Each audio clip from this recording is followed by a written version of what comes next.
जितनी भी माताएं एकादशी का व्रत करती, बहुत ध्यान से सुनना आज की कथा को। शायद जिंदगी में मिली ना मिली, पर ये कथा का रिश्ता तो बहुत ध्यान से सुनना। ध्यान से, निर्जल एकादशी है। स्कंद पुराण यहां तक कहती है कि इस कथा के चरित्र को जो श्रवण कर लेता है उसको 26 एकादशी करना भी नहीं पड़ती। इस एकादशी की केवल ये कथा सुनकर ही वो तर जाता है। बहुत ध्यान से सुनना इसको, कथा तो बड़े भाव से सुन लो इसको, है? बड़े प्रेम से। इसलिए सारी एकादशियों में निर्जला एकादशी की महत्वता शास्त्र प्रमाण करता है महाराज। निर्जला एकादशी का उद्यापन जो करा जाता है, उसका उद्यापन और प्रदोष का जो उद्यापन करा जाता है, इन दोनों का क्रम लगभग एक जैसा ही। तो निर्जला पहुंची है, और निर्जला ने जाकर भगवान नारायण से निवेदन करा। भगवान विष्णु ने पूछा, क्या बात है निर्जला, आज तुम खेलती हुई यहां पर आकर खड़ी हो गई, क्या हुआ, क्या है? क्या तुमको गौलोक धाम में आनंद की अनुभूति नहीं हो रही जो तुम बैकुंठ में आई? निर्जला घूमती घूमती भगवान के सम्मुख में पहुंच गई। भगवान ने पूछ रहे हैं, बार बार पूछा, निर्जला हुआ क्या तुमको?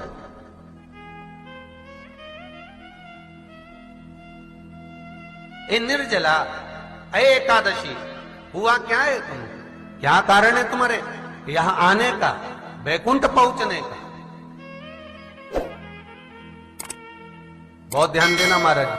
शास्त्र कहता है सोमवार, मंगलवार, बुधवार, गुरुवार, शुक्रवार, शनिवार, ये देवता वो देवता सबके व्रत कर लो, सारे व्रत कर लो, पर ये व्रत आपको परमात्मा के धाम तक लेकर नहीं जा सकते, क्योंकि इनका जो पुण्य है वो मृत्यु लोक में आप थोड़ा सा भी व्रत करते हैं तो पुण्य समाप्त हो जाता है। पर हिंदू धर्म के 3 व्रत ऐसे बता दिए जिन व्रतों का पुण्य समाप्त नहीं हुआ।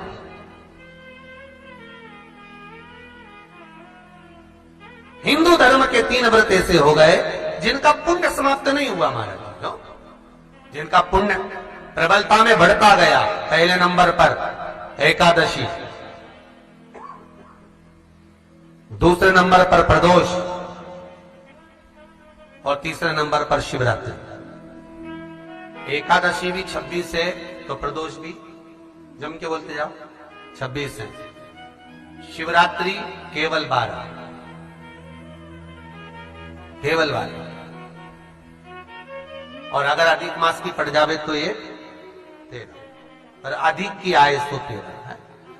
तो यहां शास्त्र कह रहा है कि 3 व्रत हमारे यहां जिनका पुण्य समाप्त नहीं हुआ, जिनका पुण्य प्रबल हुआ, बड़ा। इसलिए आज भी माता एकादशी का व्रत करती है, और एकादशी का व्रत कर कर अगर कोई जीवात्मा को देते हैं, कोई मर भी गया तो उसको एकादशी का दान देते हैं। एकादशी का उसको दान दिया है। महाराज निर्जला खड़ी है, पूछा क्यों आई हो, क्या कारण?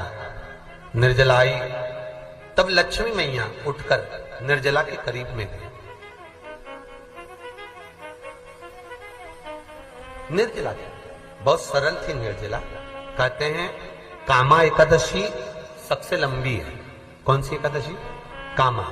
फिर मोक्षदा उससे नीची है महाराज, और निर्जला जो है बिल्कुल छोटा स्वरूप है। निर्जला का मतलब देखा जाए तो केवल 2 चोटी करी हुई है। मस्तक पर भोर लगा हुआ है निर्जला के, माथे पर बिंदी लगी हुई है निर्जला के, सुंदर गले में तुलसी की मालाएं पहनी है निर्जला, हाथ में जो हथ फूल जैसी माताएं पहले पहनती थी, आपको ध्यान में होगा, ऐसा बड़ा फूल होता था, अंगूठियां पड़ी होती थी, हाथ में ऐसा लगा रहता है। तो निर्जला हथ फूल भी तुलसी के धारण करी,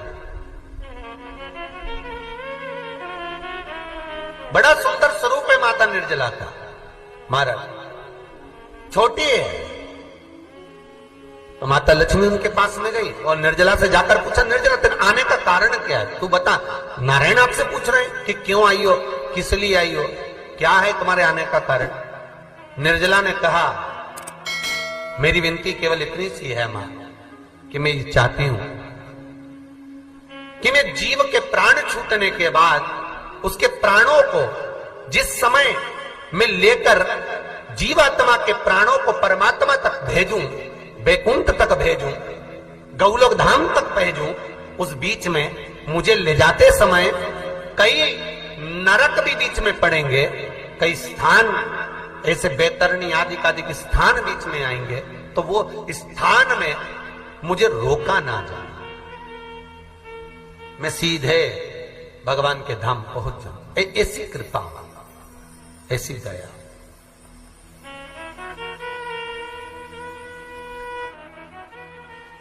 स्कंद पुराण यहां तक कहती है कि इस कथा के चरित्र को जो श्रवण कर लेता है उसको 26 एकादशी करना भी नहीं पड़ती। इस एकादशी की केवल ये कथा सुनकर ही वो तर जाता है। बहुत ध्यान से सुनना इसको, कथा को। सबसे पहला नियम एकादशी व्रत का, सबसे पहला नियम है कि आप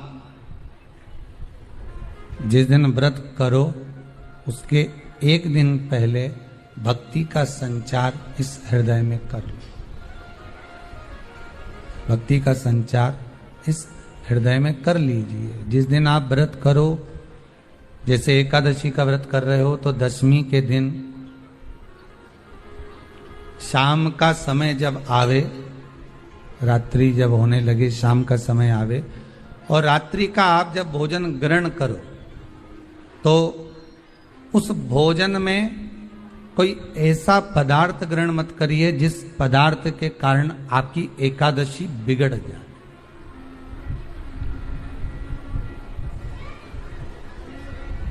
कोई बेकार भोजन में ग्रहण नहीं करना, श्रेष्ठ भोजन ग्रहण करिए दशमी के।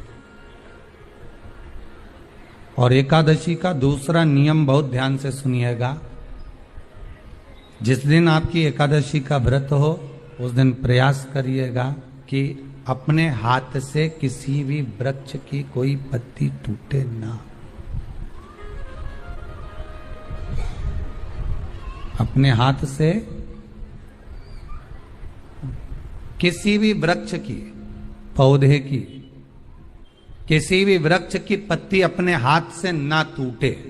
बहुत ध्यान दीजिएगा महाराज। एकादशी का ये दूसरा नियम है कि अपने हाथ से किसी पौधे की, किसी वृक्ष की, किसी डाली की कोई पत्ती टूटे ना, कोई पत्ती ना टूटे, इसका प्रयास करिए।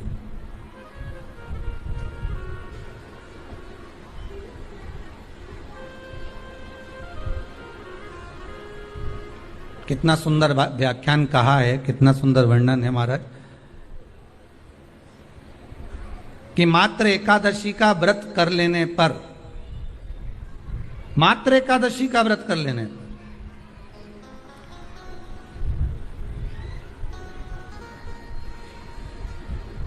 जो पूर्व में किया गया हमारा पाप कर्म है, हमने किसी जीव की हत्या करी है, हमने किसी को कष्ट प्रदान करा है, हमने किसी को अपशब्द कहा है, हमने किसी को ताने दिए, हमने किसी को आड़ा टेढ़ा कहा है, हमने किसी को गालियां दे दी है, मात्र एकादशी का व्रत ही कर लेने पर ये सारे जो दोष हैं वो समाप्त हो जाते हैं।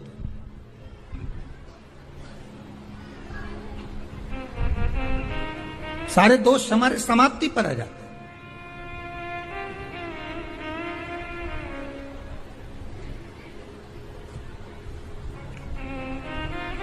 अब एक विचार करिएगा थोड़ा सा अपने मन में, अपने चित्त में, अपनी वृत्ति में एक बात उतारिएगा।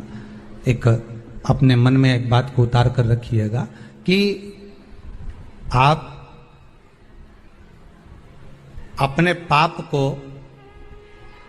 अपने पाप कर्म को जिस दिन छिन्न करने वाले हो, समाप्त करने वाले हो, अपने पाप को आप जिस दिन समाप्ति पर लेकर जा रहे हो, तो उसके एक दिन पहले आपको प्रसन्नता होना चाहिए कि नहीं होना चाहिए कि कल मेरा पाप कटने वाला है, कल मेरा पाप समाप्त होने वाला है। जो मैंने पाप कर्म करा है वो समाप्त होगा, जो मैंने पाप कर्म करा है वो कल समाप्त हो जाएगा। तो एक दिन पहले आपके चेहरे पर प्रसन्नता हो कि ना हो?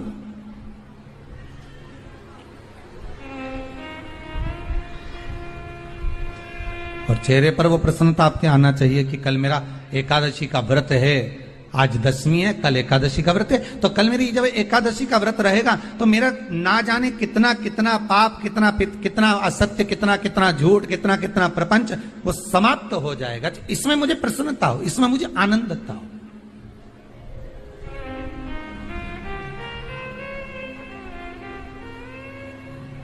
तो क्या कहा गया कि प्रयास करिएगा कि एकादशी के दिन कोई वृक्ष की, कोई डाली की, कोई कोपल की कोई पत्ती ना तोड़ी जाए। क्यों? तो कहा अगर उस पत्ती को हम तोड़ देते हैं, वृक्ष की पत्ती को या क्यारे में लगी हुई कोई डाली की पत्ती को हम तोड़ देते हैं, तो एकादशी का पुण्य फल प्राप्त नहीं होता। एकादशी का कोई फल हमारे खाते में नहीं जाता, पुण्य फल प्राप्त। अब फिर भले तुम चाहे तुमने मोरधन खाया हो, चाहे तुमने फिर चिप्स खाई हो, चाहे तुमने फिर व्रत का कितना ही सामान खा गए हो और तुमने सोचा कि आज मेरी एकादशी है, तो फिर उसका कोई फल प्राप्त नहीं है, उसका कोई सुख प्राप्त नहीं है आपको, फिर उसका कोई आनंद प्राप्त नहीं है आपको, तो उसमें कोई आनंद की अनुभूति आपको नहीं मिल रही।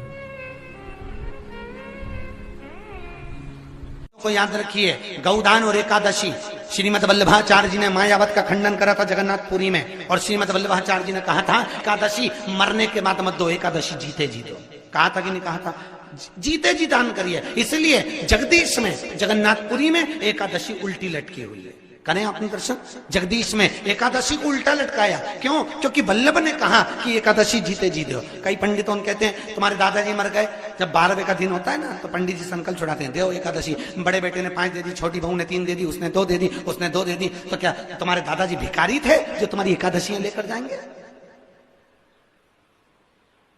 और तुम कौन होते हो दादाजी को एकादशी देने वाले? तुमने कौन सा इतने पुण्य कर लिए जो तुमने एकादशी दे दी? एकादशी के दान की महत्वता श्रीमद वल्लभाचार्य जी ने कहा कि कोई व्यक्ति अगर खटिया पर सड़ रहा है, पलंग पर तड़प रहा है, हॉस्पिटल में पड़ा हुआ है, तो निवेदन है कि उसको देखने जाओ तो अपनी करी हुई एकादशी में से 2 एकादशी का दान उसको तुरंत दे दो। क्यों? तो जिससे उसको मोक्ष मिल जाए, मरने के बाद नहीं। क्योंकि मरने के बाद तो वो 10वें के दिन, गरुड़ पुराण में लिखा है 10 दिन तक जीवात्मा घर की अटारी पे रहती है। कितने दिन? 10 दिन। 10 दिन के बाद जीवात्मा चली जाती है।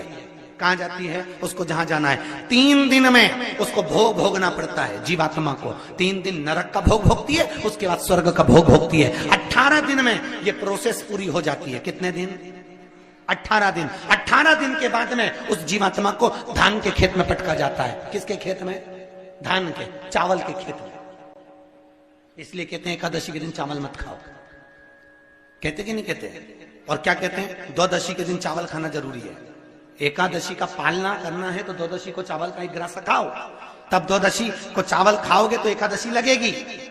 चावल नहीं खाओगे तो एकादशी नहीं लगेगी। द्वादशी को चावल खाना जरूरी है। क्यों कहते हैं? क्योंकि धान के खेत में जीव को छोड़ा जाता है, उस धान के खेत में, चावल के खेत में जीवात्मा रहती है। उसको चिड़िया खाती है तो चिड़िया के रूप में जन्म लेता है, मनुष्य खाता है तो मनुष्य के रूप में जन्म लेता है। इसलिए एकादशी के दिन चावल नहीं खाया जाता, क्योंकि एकादशी के दिन हम चावल खाएंगे तो जीव हत्या का दोष लग जाएगा।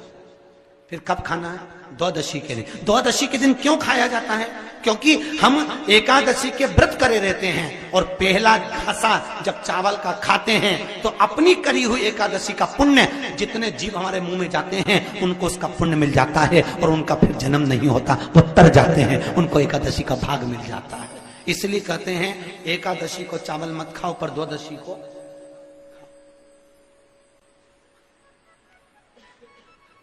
खाइए। 10 दिन तक जीवात्मा है, और आपने एकादशी कब दान दी? बोलो जम के। 12वें के दिन, 13वें के दिन आपने एकादशी का दान दिया, वो मिली उनको? अरे बोलो अच्छे से। कई तो अभी तक कर रही होगी, हमारे दादाजी के निमित्त की कर रहे हैं, कर ले। फिर वही वाली बात आ गई, गुलाब के फूल में पानी जारी है। एकादशी के दिन शंकर भगवान को चावल का दाना चढ़ाना चाहिए कि नहीं चाहिए?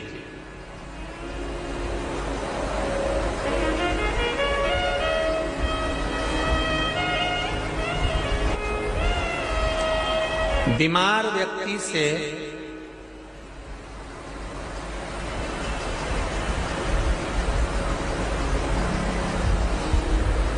कोई बीमार व्यक्ति है, बहुत रोगीला, उसको बहुत रोग है, शुगर है, बीपी है, थायराइड है, सब कुछ है उसको।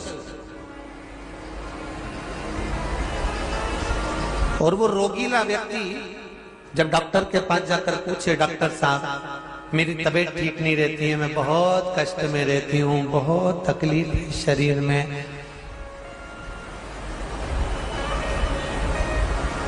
और अभी सावन का महीने का व्रत आ रहा है डॉक्टर साहब, 1 महीना में व्रत करती थी पहले, करूं कि नहीं करूं? तो डॉक्टर साहब क्या बोलेंगे? बोलते जाओ जरा जम के। डॉक्टर बोलेगा कि आप व्रत मत करो। डॉक्टर एक बात कहेंगे, शरीर स्वस्थ रखना है, व्रत बाद में हो जाएगा, अगले वर्ष कर लेना, पर अभी शरीर को सही रखने के लिए दोनों समय अच्छे पेट भरकर सात्विक भोजन करो और अपने शरीर को ठीक करो।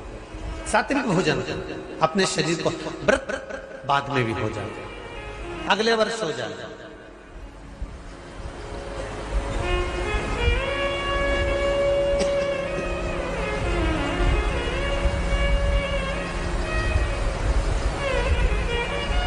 अभी तुम थोड़ा सवेरे 2 बिस्कुट ले लिया करो, सुबह नाश्ता ले लिया करो, भोजन ले लिया करो, फिर दोपहर में कुछ हल्का फुल्का लेकर थोड़ी थोड़ी देर में खाते रहना चाहिए हो।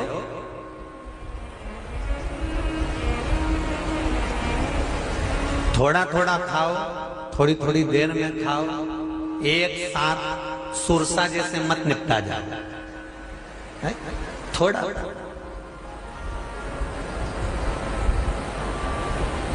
ज्यादा खाओगे और ज्यादा कमाओगे तो दूसरों को कष्ट नहीं होगा, कष्ट खुद को होगा। ज्यादा खाओगे अपाच्य हो जाएगा, रात की नींद उड़ जाएगी, शरीर में अच्छा नहीं लगेगा।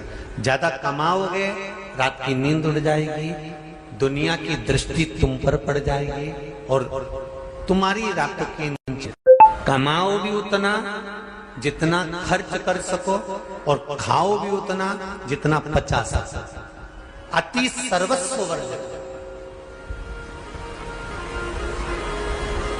डॉक्टर कहेंगे ये तुम्हारा व्रत जो है ना अगले साल कर लेना, इस साल मत करिए, इस साल तो आराम से भोजन वोजन करो तुम लोग, बढ़िया प्रेम से खाओ पियो। तो उसी तरह किसी ने पूछा कि चावल का दाना एकादशी पर भगवान शंकर को चढ़ा सकते हैं, चावल का दाना शंकर जी को चढ़ाते क्यों है, पहले तो वो समझ लो। बेलपत्री का तो महत्व आपको बार बार बताया कि बेलपत्री शिव जी को क्यों चढ़ाई जाती है, कहीं रोग के लिए, कहीं बीमारी के लिए, कहीं किस कार्य के लिए, कहीं कोई कार्य के लिए, कहीं कोई कार्य के लिए। चावल का दाना अगर हम शंकर भगवान को चढ़ा रहे हैं तो क्यों चढ़ा रहे हैं, उसका कारण क्या है? चावल का दाना शिव को चढ़ाने का केवल एक कारण रहता है कि चावल को अक्षत कहते हैं।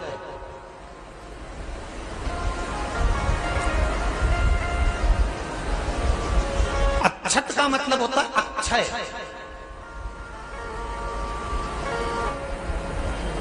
उसका मतलब क्या होता है? अक्षय, जिसका कभी क्षय ना हो। जब हम भगवान शंकर को चावल का दाना चढ़ाते हैं, जैसे बहुत ध्यान दीजिएगा महाराज, बहुत समझने वाली बात है, बहुत ध्यान से।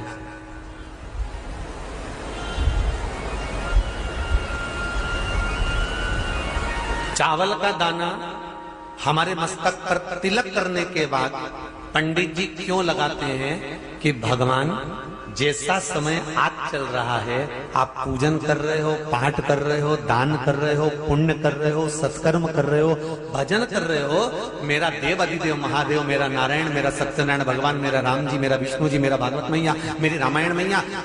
ब्राह्मण मस्तक पर तिलक लगाने के बाद चावल इसलिए लगाता है कि जैसा समय आज चल रहा है, भगवान तुमको ऐसा ही समय बनाकर रखे और तुम ऐसे ही चार चांद लगाते रहो, दान पुण्य संकीर्तन करते रहो। इसलिए मस्तक पर चावल का दाना लगाया जाए।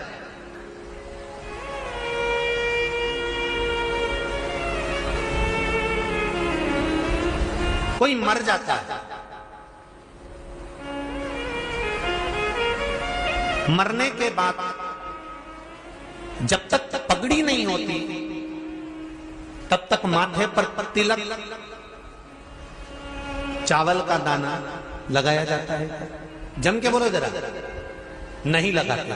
किसी पंडित जी से पूछो, ब्राह्मण देवता से पूछो, ब्राह्मण देवता ये कोई मर गया, और हमारा तो नियम है कि हम सिर पे तिलक लगाते हैं, चावल लगाते हैं, या पंडित जी से हम तिलक लगवाते हैं, मंदिर जाते हैं तो मंदिर में जाके तिलक लगवा के हम चावल का दाना लगवाते हैं। क्यों नहीं लगाते? उसका कारण क्या है? जब किसी के मरने के बाद 10 दिन तक 12 दिन तक मस्तक पर तिलक क्यों नहीं लगाया जाता? 10-12 दिन तक माथे पर तिलक या चावल क्यों नहीं लगाया जाता? उसका कारण है कि ये जो समय आया है, तुम्हारे यहाँ जो गमी हुई है, तुम्हारे यहाँ कोई मर गया है, तुम्हारे यहाँ किसी के प्राण छूट गए हैं, तो ब्राह्मण इसलिए तिलक नहीं लगाता आपको, इसलिए चावल का दाना नहीं लगाता कि ऐसा दिन भगवान अब ना लाए, इसको अमर ना करे, इसको अक्षय ना करे, इसको प्रबल ना करे। और जब चावल का दाना, तो यहां शिव महापुराण की कथा करी, चावल का दाना हम शिव जी को क्यों चढ़ाते हैं, भगवान को क्यों समर्पित करते हैं, भगवान की पूजन में अक्षत क्यों समर्पित करते हैं, चावल क्यों समर्पित करते हैं, उसका कारण क्या है? तो कहा आज मैंने जब चावल का दाना आपको समर्पित करा है, जिस भाव से, जिस विश्वास से, जिस श्रद्धा से, जिस मन से मैं आपको रिझा रही हूं, हे भोलेनाथ मेरी ये मनोकामना पूर्ण कर, इसको अक्षय कर देना, इसको अमर कर देना, बस इतनी कृपा आप कर। अब किसी ने पूछा एकादशी के दिन चावल चढ़ाए कि नहीं चढ़ाए, तो यहां तो सीधी सीधी बात है, बीमारी देखकर थोड़ी ना आती है कि नवरात्र चल रहे हैं कि सावन का सोमवार चल रहा है, बीमारी तो बीमारी। तुम चावल मत खाओ। तिरुपति कौन कौन गया? हाथ उठाओ। ठीक है। जगन्नाथ जी कौन कौन गया? हाथ उठाओ। हाँ ठीक है। द्वारका जी कौन कौन गया? हाथ उठाओ। ठीक है। बद्रीनाथ कौन कौन गया? हाथ उठाओ। ठीक है। एकादशी के दिन कभी तुम बद्रीनाथ चले जाओ, एकादशी के दिन तुम द्वारका चले जाओ, एकादशी के दिन तुम तिरुपति चले जाओ, एकादशी के दिन तुम जगन्नाथ चले जाओ, एकादशी के दिन तुम्हारी मर्जी पड़े भगवान के किसी धाम में चले जाओ और भगवान को भोग लगाओ और उनकी थाली को झांक कर देखना, उसमें चावल जरूर मिलेगा। उसमें ऐसा नहीं है कि चावल नहीं मिलेगा। बद्री नारायण में भगवान को चावल का भोग लगा हुआ मिलेगा, द्वारका में चावल का भोग लगा हुआ मिलेगा, आपको जगन्नाथ में चावल का भोग लगा हुआ मिलेगा, तिरुपति में मिलेगा, द्वारकाधीश में मिलेगा, नाथू द्वारा में मिलेगा, सांवरिया सेठ में मिलेगा, काकरोली जी में मिलेगा। आप जहां जाओगे वहां पर एकादशी के दिन भगवान को चावल आएगा, क्योंकि भगवान के लिए परहेज नहीं है। जो काम में डूबा हुआ है, जो आसक्ति में डूबा हुआ है, जो लोभ में डूबा हुआ है, जो वासनाओं में डूबा हुआ है, जो तृष्णा में डूबा हुआ है, और जो माता के गर्भ से जन्म लिया, एकादशी के दिन चावल उसको नहीं खाना। बहुत सुंदर संवाद है, ध्यान दीजिएगा। जिसके घर में कमाने वाले 2-4 हैं, पैसा तो आ रहा है और घर में टिक नहीं रहा, डॉक्टर में, पुलिस में, एक्सीडेंट आदि में, कहीं गलत जगह पर व्यसन में अगर पैसा जा रहा है, जुए में, मांसाहार, मदिरा पान, या कहीं आया पैसा आने में कमी नहीं, आ रहा है पर टिक नहीं रहा, रुक नहीं रहा, कोई मांगने आ गया, दे दिया, फिर वहां से अपने पास नहीं आ रहा, अपन कह रहे हैं भैया हमारा पैसा लौटा दो, नहीं आ रहा। तो महाराज शिव महापुराण की कथा कहती है, एकादशी के दिन गंगा के जल में मात्र 7 बेलपत्री डालकर, जो नंदीश्वर भगवान अर्थात जो शंकर जी के शिवलिंग के सामने नंदी होता है, उस नंदी के चरण पर गंगा का जल चढ़ाकर बेलपत्री शिव पर समर्पित कर देता है, उसके घर में रुपया रुकना चालू हो जाता है, फिर वो गलत जगह पर नहीं जाता, गलत स्थान पर वो धन जाएगा ही नहीं। बेटा अगर व्यसन में पड़ा हुआ है, मदिरा पान में पड़ा हुआ है, मांसाहार में, जुए आदि में जा रहा है, तुम्हें लग रहा है कि मेरा बेटा गलत मार्ग पर जा रहा है, ये मित्र दोस्ती गलत हो रही है, वो सही जगह पर आ जाए, करना है एकादशी। हमारे यहाँ इसको शुक्ल एकादशी भी कहते हैं, और कहते हैं ये सती माता ने यही एकादशी के दिन से जो व्रत साधना करना प्रारंभ करी थी, वो सुख देने वाली थी। निवेदन है आपसे, कोई कार्य अटक रहा है, तकलीफ आ रही है, दुख है, लक्ष्मी नहीं आ रही, परेशान हो, 108 बेलपत्र की, जो बेलपत्र होते हैं उसकी इसको छेद तो करते नहीं है सुई से, बेलपत्र की डंडी को बांधते जाओ 108 बेलपत्र की माला बना लो और माला बनाकर भगवान शंकर के गले में शंकर के शिवलिंग को जो चढ़ा देता है उसकी मनोकामना भगवान शंकर पूरी कर देते हैं। अट्टा एकादशी 108 बेलपत्र की माला बनाकर शंकर भगवान को समर्पित करी जाती है। माता लक्ष्मी ने भगवान विष्णु को पाने के लिए तुलसी की माला बनाकर समर्पित करी थी, जैसे सती ने शिव को पाने के लिए, कामना को पूर्ण करने के लिए। शास्त्र कहता है घर के बुजुर्गों को, घर के बड़ों को, जेठ जेठानी हो, सास ससुर हो, घर में जो तुम्हारी उम्र से बड़ा हो, उसको आज पीला फूल या पीली चने की दाल या पीला वस्त्र, कुछ भी पीली सामग्री आज घर के बड़ों को देना चाहिए। क्यों देना चाहिए? तो शिव महापुराण की कथा कहती है कि जो शुक्ल पक्षी की एकादशी के दिन पीली वस्तु का दान दे देता है, घर के किसी ब्राह्मण को देने नहीं जाना, किसी मंदिर में देने नहीं जाना, आपके ही घर में, आपके ही घर के बड़ों को किसी भी पीली चीज का दान कर सकते। फूल हो, मिठाई हो, कोई अनाज हो, कोई वस्त्र हो, पीली वस्तु का दान दे। क्यों होगा? क्या होगा उससे?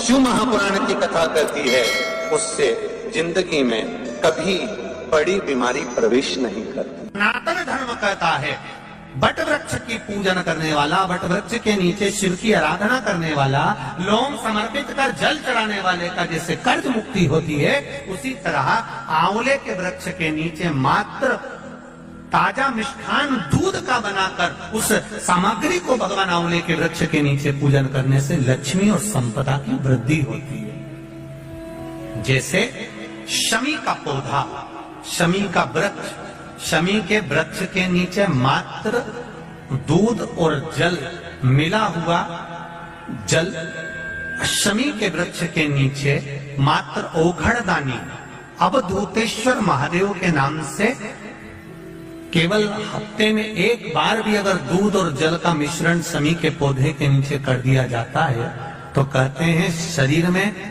बड़ी से बड़ी अगर बीमारी है, कहीं कैंसर जैसा रोग है या किडनी लीवर जैसा रोग है, कोई भी तकलीफ, कोई गांठ अगर शरीर में हो गई है, तो शमी के वृक्ष के नीचे दूध का जल थोड़ा सा हफ्ते में एक बार अवधूतेश्वर महादेव के नाम से समर्पित कर देने से रोग का निवारण होने लगता है, रोग थम जाता है और आगे नहीं बढ़ पाता और उसका इलाज चालू हो जाता है। सुख का अनुभव।